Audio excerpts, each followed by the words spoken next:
नमस्कार, good evening. आप देख रहे हैं सवाल इंडिया का, आपके साथ मैं हूं मीनाक्षी खंडवाल और इस वक्त नोएडा हाट में हम मौजूद हैं। और नोएडा हाट में आप ये जबरदस्त तैयारी जो देख रहे हैं, आज सवेरे से बजट पर हमारा कवरेज जारी है।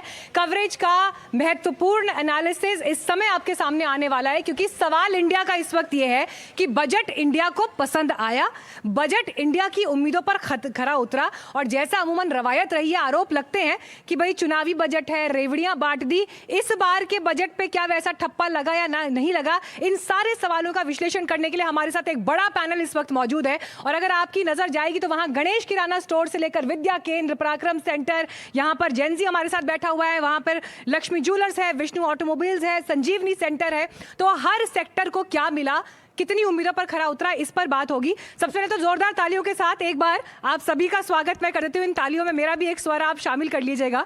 और मैं सीधे रुख इस वक्त करूंगी जेंजी का, क्योंकि युवाओं की बात, विकसित भारत की बात, 2047 की कमान जिन कंधों पर होगी वो यही जेंजी हैं। और यहाँ पर आविष्कार बैठे हैं अपनी टीम के साथ। आविष्कार जी, कौन सा संगीत आपने आविष्कार किया ये तो मैं आपसे पूछूंगी, लेकिन आज का बजट पसंद आया आपको? आज का बजट काफ़ी सेटिस्फैक्ट्री था, पर एग्जैक्टली जेंजी स्मार्ट है, इसलिए अभी सिर्फ इम्प्रेस हुए हैं, पर एक्शन अभी बाकी है। एक्शन बाकी है। स्मार्ट जेंजी, हाँ। 10 में से कितने नंबर मिले आज के बजट को युवाओं की नजर से? में से 8 नंबर। सर, अमूमन ये रवायत रही है कि जी बजट चुनावी है, रेवड़ियां बांट दी। इस बार जो इकोनॉमिक सर्वे था उसमें भी इस बात पर चिंता जाहिर की गई थी कि जो ये मुफ्त की रेवड़ियां हैं ये कितना बड़ा जो है इस वक्त नुकसान कर रही हैं अर्थव्यवस्था का। देखिए, रियलिटी चेक बजट बार बार मैं कह रहा हूँ, एक रिस्पांस है बजट में कि जो हालात हैं देश के अंदर और बाहर से, पैसे निकाल के सब बाहर ले जा रहे हैं, तरह तरह के ट्रेड ब्लॉकेड हैं, बहुत तरह की समस्याएं हैं। तो रियलिटी चेक में एक रिस्पांस है। अभी तो ये मार हो रही है, विपक्षी पार्टियां कह रही हैं कि शायद पॉपुलिस्ट नहीं है, इस पर उनको आपत्ति है। मल्लिकार्जुन खड़गे ने कह दिया गरीबों के लिए कुछ नहीं है इस बजट में, ये पुरानी ही योजनाओं को नया अमली जामा पहनाकर फिर से लॉन्च कर दिया गया है। लेकिन इसके अलावा जो आज दिन भर और पॉलिटिकल रिएक्शंस आए, एक नजर जरा उस पर भी डाल लेते हैं। विकसित भारत के लिए रिफॉर्म एक्सप्रेस का बहुत अच्छा एक प्रदर्शित हमारा वित्त मंत्री जी ने किया है। अब बताओ यार, डिटेल्स तो बहुत कम मिले ना जी।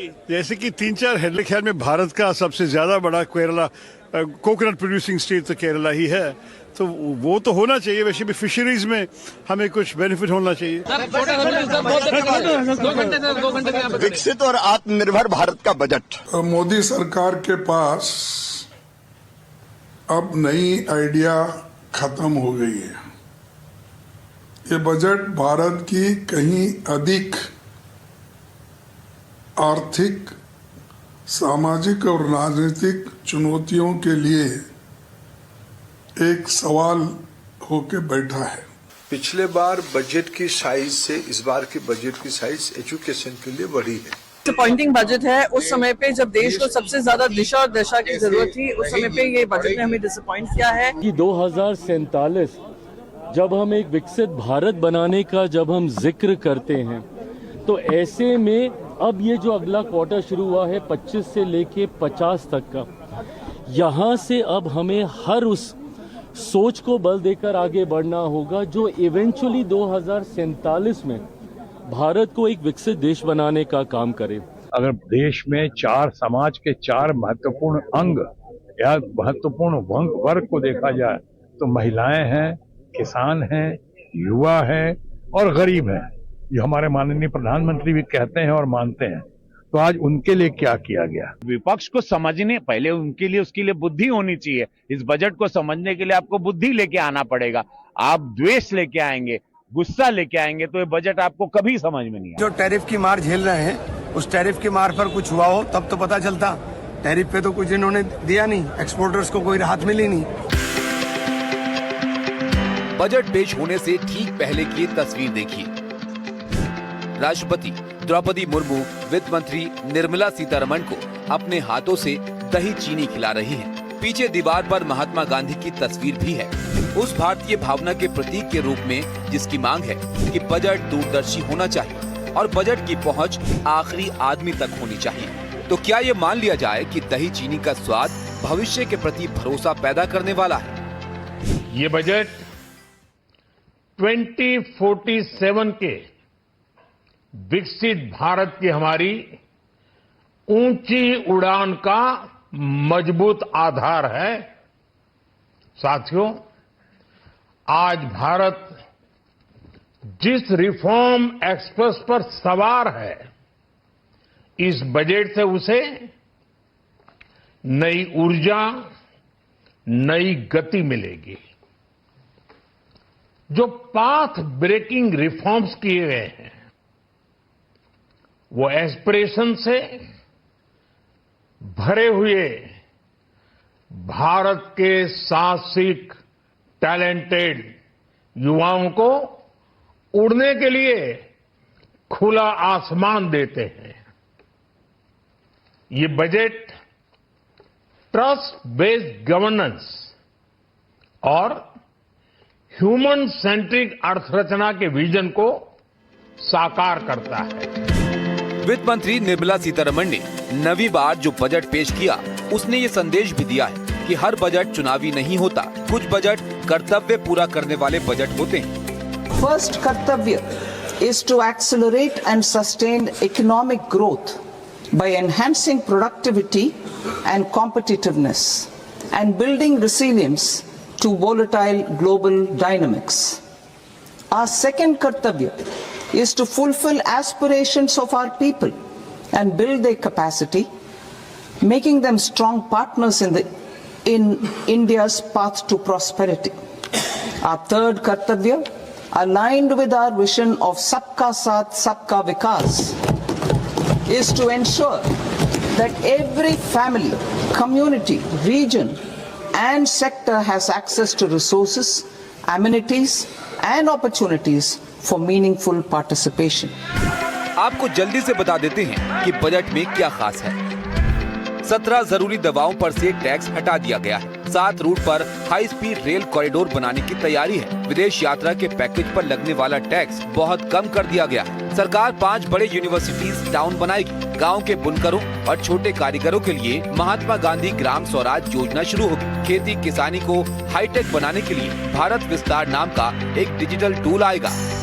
सरकार का दावा है कि ये बजट आंकड़ों का जाल नहीं, बल्कि एक विजन, सिर्फ खर्च का लेखा जोखा नहीं, बल्कि देश के कर्तव्यों का दस्तावेज है। निर्मला जी और उनकी पूरी टीम को इस फ्यूचरिस्टिक बजट के लिए, संवेदनशील बजट के लिए, गांव, गरीब, किसान का कल्याण करने वाले बजट के लिए बहुत बहुत बधाई देता हूं।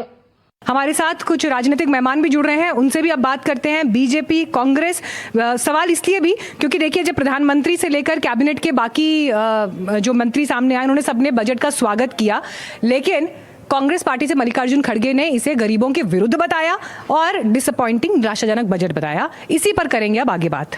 और आइए सीधे रुक कर लेते हैं हमारे खास मेहमानों का। आरएलडी से हमारे साथ मलुक नागर जी इस वक्त जुड़ गए हैं, रजत सेठी हमारे साथ जुड़ गए हैं बातचीत में, समाजवादी पार्टी से अनुराग भदौरिया हैं और कांग्रेस पार्टी से नीरज मिश्रा इस वक्त हमारे साथ जुड़ रहे हैं।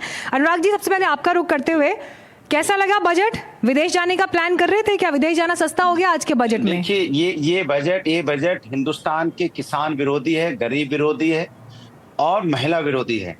सबको एक सपने दिखाने की बात की गई है, अंधेरे में रखने की पूरी कोशिश है, कहीं कुछ नहीं है। अब सवाल उठता है कि बताइए, इन्होंने अभी बोला इनके बजट में, हमने देखा इन्होंने कहा था कि हम 7 कॉरिडोर स्थापित कर रहे हैं। तो कह रहे थे मुंबई से पूना, पूना से हैदराबाद, हैदराबाद से बेंगलोर, फिर हैदराबाद से चेन्नई, फिर सिलीगुड़ी से बनारस, बनारस से हल्दिया। इतने कह रहे हैं हम इसमें बुलेट ट्रेन चलाएंगे। आज तक जब 11 साल से बुलेट ट्रेन चला रहे हैं, एक आज तक बुलेट ट्रेन नहीं चला पाए। फिर कह रहे हैं तो बजट में तो सर अनाउंसमेंट ही होगा ना, बजट में तो अनाउंसमेंट ही दिया जाएगा। अनाउंसमेंट, अनुराग जी, बजट में तो अनाउंसमेंट ही तो होते हैं। आप कह रहे हैं कि गरीब विरोधी है, आपने अनाउंसमेंट को भी गरीब विरोधी मान लिया पहले ही लेवल पर। पहले से सोचकर आए थे क्या? यही बोलना है। बताइए, गरीबों की बात की क्या इन्होंने? किसानों की बात की, महिलाओं की बात की, छात्रों की बात की, हेल्थ व्यवस्था, गांव में हेल्थ व्यवस्था कैसे होगी उस पर बात की, गांव का बच्चा प्राइमरी स्कूल में कैसे अच्छी एजुकेशन, प्राइमरी स्कूल कितना मजबूत होगा इसमें बात की। कोई बात नहीं।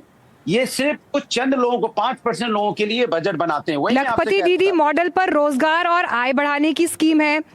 गर्ल्स एजुकेशन के लिए 800 जिलों में गर्ल्स हॉस्टल और हर जिले में एक हॉस्टल की तैयारी है। आयुर्वेद के लिए 3 नए आयुर्वेद एम्स बनेंगे, ये योजना है। कैंसर की दवाओं से कस्टम ड्यूटी घटाई है। सर, कम से कम कैंसर की दवाओं पर जो कस्टम ड्यूटी घटाई गई है, उस पर तो थोड़ी सी राहत जता दीजिए। ये तो सबके लिए जरूरी है ना, स्वास्थ्य से जुड़ा हुआ। नहीं बोल रहा हूँ, इन्होंने बोला 3 आयुर्वेदिक एम्स बनाएंगे। मैं आपसे कह रहा हूं कि 10 अभी कितने दिन हो गए, कम से कम 10 साल हो गए। आप जाइए दरभंगा, बिहार में एम्स के नाम पे अब तक सिर्फ गेट बन पाई है, एम्स नहीं बना अब तक। तो क्यों नहीं एम्स सरकार ने बनाया? कितने बजट आके चले गए, दरभंगा में एम्स नहीं बन पाया। दूसरी बात, इन्होंने स्मार्ट सिटी की बात की थी ना, स्मार्ट सिटी, कितनी स्मार्ट सिटी बन गई, ये मैं इनसे पूछना चाहता हूं। फिर ये बात कर रहे हैं कि नहीं हम यहाँ पे एजुकेशन के लिए, एजुकेशन बजट कितना इन्होंने एलोकेट किया, जरा बता दें मुझे, जानना चाहता हूँ। मैं जानना चाहता हूं कि जो गांव में किसान है उसकी इनकम कैसे बढ़े, इसमें उन्होंने क्या यहाँ पे क्या काम किया। देखिए सोलर बिजनेस को आप बढ़ाना चाहते हैं, मैं स्वागत करता हूं। कैसे बढ़ाएंगे आप, जब सिल्वर का दाम बढ़ गया है, 7% सिल्वर लगता है उसमें, आप सिल्वर की जगह कॉपर की व्यवस्था आपको करनी। चलिए मैं आती हूँ सर आपके पास। हाँ, अब जरा एक बार सुन लेते हैं रजत सेठी, आपने पूरी बात यहाँ पर सुनी। आप तो इकोनॉमिस्ट भी है, इकोनॉमी को भी बेहतर तरीके से समझते हैं। सवाल यहाँ पर ये है, अनुराग जी कह रहे हैं कि देखिए वादे तो बहुत हो सकते हैं, दरभंगा का वो जिक्र कर रहे हैं कि वहां पर एम्स खुल नहीं पाया, तो वादों में क्या चीजें हैं और जमीन पर क्या उतरता है, इस वास्तविकता में फर्क है। सेलिब्रेट किया जाए या वेट किया जाए कि पूरा हो पाएगा या नहीं हो पाएगा? 10 सेकंड से ज्यादा नहीं लूंगा, 10 सेकंड और दे दीजिए। इन्होंने इनका जो सेंट्रल बजट, इन्होंने एक सेकंड रजत जी, हाँ मैं आ रही हूँ अनुराग जी आ रही हूँ, एक बार वो बोल लें, वो जवाब देने पहले। हाँ 10 सेकंड से ज्यादा नहीं लूंगा, ठीक है, फिर वो जवाब देते रहेंगे। मैंने चलिए कंप्लीट करिए। हाँ ठीक है, कंप्लीट करिए फिर। हाँ सेंट्रल ने अपने वेलफेयर स्कीम अनाउंस की थी, आपके अगर मिनिस्ट्री को यहाँ पे जल सकती, अब तक 9% खर्च हुआ उसमें मात्र। डिपार्टमेंट फॉर क्या था, ड्रिंकिंग वाटर एंड सैनिटाइजेशन में मात्र 2% खर्च हुआ है। बजट का बता रहा हूं मैं, ministry of housing urban affair में 24%। ऐसी स्कीमों में जाओगे, चलिए। हाँ रजत जी बताइए, ज्यादा बजट खर्च नहीं हुआ, ठीक है, कैसे देश का कल्याण करेंगे, जरा बता दीजिए मुझे। रजत जी ठीक है, उनकी बात का मूल ये है, उनकी बात का मूल ये है कि वादे तो पहले भी हुए हैं, पिछले जो बजट आए उनमें भी हुए हैं, लेकिन वास्तविकता में और वादों में फर्क है। नहीं, मुझे पता नहीं कि अनुराग जी किस देश का बजट उठा के देख रहे हैं, किसका रिवाइज बजट उठा के देख रहे हैं, मुझे पता नहीं। अगर वो बोल रहे हैं कि 2% सिंचाई में खर्चा हुआ है, तो उन्होंने कौन सा रिवाइज्ड बजट, रिवाइज्ड एस्टिमेट्स देखे हैं, उसका मुझे कोई आइडिया नहीं। देखिए, अगर विपक्ष को ब्लिंकर्स लगा के ही बजट को देखना है, एक नेगेटिविटी ही पसारनी है, तो वो खुशी से कर सकते हैं। मैं तो यहाँ तक बोलूंगा कि अगर उनके पास कोई एक पॉजिटिव एजेंडा है तो एक शैडो बजट निकाल के लाए। उनके जो बड़े बड़े नेता हैं, राहुल गांधी ने बोल दिया अंधा है बजट, आप तो आंखों में सजा के अपना एक बजट बनाते हैं ना, इसमें देखते हैं, हम भी देखते हैं, जनता भी देखती है इसमें कि कौन से ऐसा सेक्टर है जहां से आप पैसा कम करना चाहते हैं और किधर पे बढ़ाना चाहते हैं, आपकी कैसी कौन सी प्राथमिकताएं हैं। आप लोग आते हैं, विपक्ष की एक ही काम रह गया है कि आपको कुछ ना कुछ क्रिटिसाइज करना है for the sake of criticism. क्या कंस्ट्रक्टिव है आपका थॉट, क्या नए आइडियाज हैं आपके पास, कुछ तो आप लोगों को भी बताना चाहिए। ठीक है नीरज मिश्रा जी, क्रिटिसिज्म भी अगर करना है तो कम से कम कंस्ट्रक्टिव तो हो, लेकिन विपक्ष क्या इस माइंडसेट के साथ आया है कि आते ही बजट रिजेक्ट करना है? प्रतिक्रियाएं तो ऐसी भी दिखाई दे रही थी कि क्या पहले पूरा बजट सुना है, उसका तरीके से क्या एनालिसिस हुआ है, समझा गया है? क्योंकि जितनी तेजी से प्रतिक्रियाएं आई, ऐसा लगा कि पहले से एक सेट स्क्रिप्ट है जिसके आधार पर बोल देना है बजट खराब है, निराश है। मीनाक्षी जी देखिए, मैं तो खुद मैक्रो इकोनॉमी का स्टूडेंट रहा हूँ, तो थोड़ा बहुत इस बजट के आंकड़ों में जो जादूगरी है उसको समझता हूँ। और क्योंकि देश का आम बजट है, देश की आम जनता ये समझना चाह रही है कि इसमें उनके लिए क्या है। आप सोचिए, आपने टीसीएस की बात को और विदेश जाने की बात को इतना बढ़ा चढ़ाकर बोला, आप देश को ये तो बता ही दीजिए, क्योंकि जनता तो जानती है कि वो टीसीएस आपके जब फाइनेंशियल ईयर की क्लोजिंग होती है और आप अपने टैक्सेस भरते हैं तो वो एडजस्ट हो जाता है। और वो जो लिक्विडिटी आज आपके हाथ में आएगी, जो फिस्कल प्रूडेंस की कमी की बात बार बार हमारे देश में चाहे इकोनॉमिक सर्वे हो, चाहे फाइनेंस मिनिस्टर हो और ऐसी एजेंसीज कहती हैं कि हमारे यहाँ फिस्कल प्रूडेंस उतनी तरीके से माइक्रो मैनेजमेंट में नहीं देखी जाती, तो आज जब वो टीसीएस का पैसा आपके हाथ में आएगा और आप उसको अपने ट्रिप पर खर्च कर देंगे और उसके बाद साल के एंड में जब आपके ऊपर टैक्स लायबिलिटी बनेगी, तब आप इधर उधर जागेंगे कि वो पैसा अब आप कहां से देंगे। पहले तो वो समय पर कट जाता था तो आपके पास वो पैसा रहता था कि आप उसको कर देंगे। लेकिन बहरहाल सीधी सीधी बात यह है कि मोदी जी बार बार कहते हैं कि वो 1000 साल का विजन लाए। हाँ, वो लाए हैं 1000 साल का विजन, देश की जनता को कैसे कर्ज में डुबा कर रखना है। आज देखिए आंकड़े की क्या जादूगरी थी, क्या कहा गया कि हम जो बोरोइंग। नीरज जी एक बात बताइए, नीरज जी एक बात बताइए, ठीक है नीरज जी, कोई एक घोषणा जो आपको आज के दिन पसंद आई हो, भाई हो, कोई एक घोषणा जो अच्छी लगी हो, जो लगा हाँ ये महत्वपूर्ण है, देश के लिए काम की योजना है, कोई एक पॉइंट तो पसंद आया होगा। मैं आपकी सवाल का जवाब देता हूं, लेकिन जो मैं कह रहा था वो बड़ी बात थी। लेकिन देखिए अगले साल अब उत्तर प्रदेश में विधानसभा चुनाव भी हैं और ऐसे में सवाल ये उठ भी रहे थे कि यूपी के लिए क्या कुछ विशेष निकल कर आएगा, क्या विशेष फोकस होगा यूपी पर, बंगाल पर, असम पर विधानसभा चुनावों के मद्देनजर, क्या ये चुनावी बजट होगा, ये सवाल लगातार थे। लेकिन चुनावी बजट का ठप्पा इस बार के बजट पर नहीं लगा। लेकिन यूपी को जो सौगातें मिली हैं उसमें IIT और एम्स का भी ऐलान है। ध्यान से सुनिएगा अनुराग जी, इसके बाद आपके पास आऊंगी।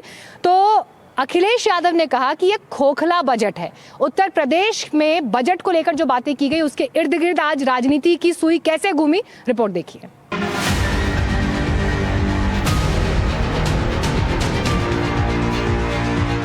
भले ही इस बार के बजट को ये कहा जा रहा है कि ये चुनावी बजट नहीं है, लेकिन सरकार ने इसमें चुनावी राज्यों का भी ठीक ठाक ध्यान रखा है। अगले साल उत्तर प्रदेश में विधानसभा चुनाव होने वाले हैं। ऐसे में लोगों की नजरें इस बात पर भी टिकी थीं कि वित्त मंत्री यूपी के लिए क्या कुछ घोषणाएं करती हैं।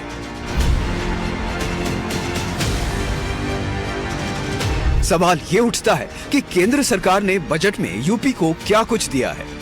तो आइए पहले आपको बताते हैं कि बजट में यूपी के लिए क्या कुछ ऐलान किया गया है। दिल्ली वाराणसी और Mumbai Varanasi high speed corridor के लिए बजट मंजूर किया गया है। वहीं पश्चिमी यूपी में नया एम्स खुलेगा। बुंदेलखंड के युवाओं को IIT की सौगात दी गई है। जेवर एयरपोर्ट के पास देश के पहले सेमीकंडक्टर डिजाइन और विनिर्माण पार्क को हरी झंडी मिल गई है। वहीं लखनऊ में AI सिटी विकसित करने के लिए सरकार बजट देगी। वाराणसी में एकीकृत लॉजिस्टिक हब का निर्माण होगा। गंगा एक्सप्रेसवे के विस्तार और औद्योगिक गलियारों के लिए 22,500 करोड़ रुपए का अतिरिक्त ऋण दिया जाएगा। हापुड़ और सहारनपुर में एग्री एक्सपोर्ट प्रोसेसिंग जोन की स्थापना की जाएगी। इसके साथ ही लखनऊ, कानपुर और आगरा मेट्रो के अगले चरण के लिए 32,000 करोड़ का आवंटन किया जाएगा। बजट में यूपी को इतनी सौगातें मिलने के बावजूद समाजवादी पार्टी के अध्यक्ष अखिलेश यादव ने इसे खोखला करार दिया है। NDTV से बात करते हुए बजट पर अखिलेश ने और क्या कुछ कहा है, आपको सुनाते हैं। अखिलेश जी हमारे साथ। अखिलेश जी, आपके क्या प्रतिक्रिया है इस बजट? ये आम लोगों की समझ के बाहर का बजट है, किसान की समझ से बाहर का बजट है। ना नौकरी देगा, ना रोजगार देगा। पहले भी नौकरी रोजगार नहीं दिया, तो आज नौकरी रोजगार क्या देगा? महंगाई को रोक नहीं सकता है, शिक्षा व्यवस्था को बेहतर नहीं कर सकता है, आपके इलाज का इंतजाम नहीं कर पा रहे हैं। आज आपने कैंसर की बीमारी की दवाइयों को लेकर के आपने कहा है कि हम विदेश से मंगाएंगे। आप इसका मतलब ये हुआ कि 10 साल से आपने कोई भी तैयारी नहीं की है। विकसित भारत का सपना क्या हो सकता है? आपका शुद्ध हवा हो, पानी साफ सुथरा हो। इंदौर में जिसने सबसे ज्यादा प्राइज लिए थे सॉलिड वेस्ट मैनेजमेंट में, अदर वेस्ट ट्रीटमेंट मैनेजमेंट में, बताइए गंदे पानी से लोगों की जान चली गई।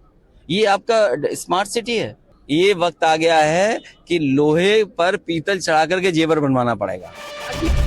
वहीं मुख्य योगी आदित्यनाथ ने कहा कि ये बजट देश के 145 करोड़ लोगों की आकांक्षाओं को पूरा करने वाला बजट है।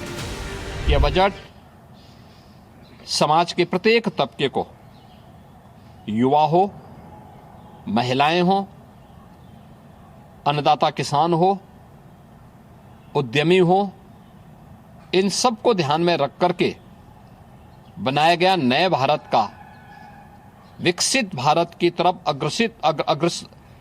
अग्रसर हो रहे भारत का एक स्थिर लेकिन तेज गति से बढ़ने वाली अर्थव्यवस्था के रूप में प्रस्तुत करने वाला एक बजट है। यूपी के विधानसभा चुनाव में लगभग साल भर का वक्त बचा है। ये देखने वाली बात होगी कि इस बजट का चुनाव में कितना बड़ा रिफ्लेक्शन दिखता है। Bureau report, NDTV India. तो ये आपने पूरी तस्वीर देखी अनुराग जी। इसके बाद में मलुक नागर जी के पास भी जाऊंगी, लेकिन उत्तर प्रदेश के लिए प्रयागराज में नए औद्योगिक नोड के लिए विशेष फंड, जेवर एयरपोर्ट के पास देश के पहले सेमीकंडक्टर डिजाइन और विनिर्माण पार्क को हरी झंडी, लखनऊ में AI सिटी विकसित करने के लिए भी बजटीय सहायता दी गई है, वाराणसी में एकीकृत लॉजिस्टिक हब का निर्माण होगा। ये मैंने आपको शुरू के 4-5 पॉइंट्स बताए हैं। आपको उत्तर प्रदेश के लिए कोई योजना पसंद आई? अब मैं आपको बता रहा हूँ। गो हेड देंगे, ग्रीन सिग्नल देंगे? हाँ बिल्कुल, आपको बता रहा हूँ। एक है जल शक्ति मिशन। जल शक्ति मिशन में कह रहे थे घर घर में जल पहुंचेगा। उत्तर प्रदेश में ही पहुंच रहा था जिस तरह की बात हुई थी, और हालत अभी आपने देखी है। 2 दिन पहले की बात है, जल शक्ति मिशन के मंत्री जी गए और विधायक जी दोनों आपस में भिड़ गए, और आपस में विधायक जी कहने लगे भाई यहाँ तो कुछ हुआ ही नहीं, खुद ही पड़ी हैं रोडें, 9% बजट खर्च नहीं हो पाया है।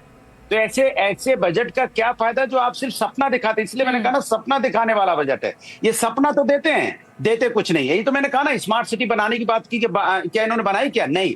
देश में कोई भी देश की इकोनॉमी तभी डेवलप होगी जब उसकी मैन्युफैक्चरिंग यूनिट, नहीं एक सेकंड, जब उसमें मैन्युफैक्चरिंग, आपको पसंद आया बजट? लेकिन 2026 में आज हम 2047 के लिए अगर डेवलप्ड कंट्री का सपना देख रहे हैं और डेवलपिंग कंट्री वहां तक ले जाने के लिए जो कुछ कड़वी चीजें भी झेलनी पड़ेंगी, और इसमें आज की तारीख में जो युवा, महिला, गरीब और किसानों को ध्यान में रख करके जो करा हुआ है, रखी गई ये चीजें, इन्हें ये अगर नहीं दिखती तो इनका देखने का अंदाज अलग है। और आज की तारीख में देखें जो किसानों के लिए जिस तरह के प्रोविजन किए गए हैं या जो मेडिकल से संबंधित प्रोविजन किए गए हैं, आज देश को देखें तो अगर बढ़िया खाना मिले तो स्वस्थ रहे युवा भी और सब लोग, और मेडिकल से उनका इलाज हो, और वो 2047 तक के लिए बढ़िया काम करें देश के लिए। लेकिन आज जब 9वीं बार बजट पेश कर रही थी निर्मला सीतारमण,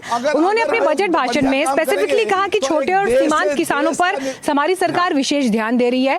नारियल के लिए, कोको के लिए, चंदन के लिए विशेष अरेंजमेंट्स किए जा रहे हैं। आपको ये नहीं लग रहा कि जब इस लेवल पर ध्यान दिया जा रहा है तो वो सरकार के फोकस एरिया में है? उनकी जिम्मेदारी होनी चाहिए थी। 1 करोड़ किसान अपनी आजीविका के लिए नारियल पर निर्भर है। 1 करोड़ किसान, ये 1 करोड़ का नंबर आपके लिए मायने रखता है या नहीं रखता है? मेरी बात सुनिए, किसान की इनकम उसके आज अच्छा होता है कि किसान की लागत का मूल्य तुम्हारा भी नाश हो जाएगा। कांग्रेस के साथ चुपके पड़े हो, कांग्रेस से अलग हो जाओ, जो बचना है तो। परसों अखिलेश जी ने कहा था वाराणसी के लिए कुछ नहीं करे, वाराणसी के लिए बॉम्बे से भी और सर, अब एमएसपी की गारंटी को लेकर जो कानूनी पेचीदगियां सर, वो तो आपको भी पता है ना, उसके टेक्निकल पेच, वो कोई नई बहस तो है नहीं। लेकिन ठीक है, चलिए, इस पर ये आपकी राय है, आपकी राय का पूरा सम्मान है। लेकिन बजट का ये जो एनालिसिस, मेरे पास समय की कमी है। आप सभी का बहुत धन्यवाद चर्चा में यहाँ पर जुड़ने के लिए। लगातार नोएडा हाट से आज ये चर्चा इसीलिए जारी थी कि बजट को देश किस तरह से देख रहा है, और सवाल इंडिया का भी आज यही था कि बजट देश को पसंद आया या नहीं आया। इस पर राजनीतिक प्रतिक्रियाओं का दौर आगे जारी रहेगा। एनडीटीवी पर कवरेज जारी है।